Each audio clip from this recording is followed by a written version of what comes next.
কৃষ্ণনগরের পুতুল বিখ্যাত, এটা কে না জানে। কৃষ্ণনগরে আসবো আর সেই পুতুল দেখাবো না, সেটা কি কখনো হয়? পুতুল তো অবশ্যই তোমাদেরকে দেখাবো, কত কি দাম সেটাও তোমাদেরকে শোনাবো। তো আমরা প্রথমে ভেবেছিলাম যে যেখানে আর কি পুতুল, যে কারখানাতে বা যাদের যাদের বাড়িতে আর কি, এখানে প্রত্যেক বাড়িতে তৈরি হয়, তো সেরকমভাবে তোমাদেরকে দেখাবো। কিন্তু আমরা এমন একটা টাইমে এসেছি, যেহেতু নবদ্বীপটা ঘুরে আমরা তারপরে এখানে এসেছি, তো দুপুরবেলা এসেছি, আবার এখান থেকে আমরা বাড়িও চলে যাব।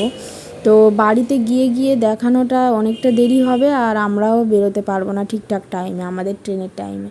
তো যার কারণে আমরা এখানে কিন্তু মানে প্রায় দোকান দেখলাম, সব পুতুলের দোকান, এইরকম সব পুতুলের দোকান পাশে পাশে ভর্তি রয়েছে। তো সেই দোকানে আমরা চলে এসেছি, সেই দোকানে তোমাদেরকে সব কিছু দেখাবো। আর দেখো, গোপাল ভাঁড়ের দেশ, গোপাল ভাঁড় কৃষ্ণনগরে জন্ম, তো সেই গোপাল ভাঁড়কে দেখাবো না সেটা কি কখনো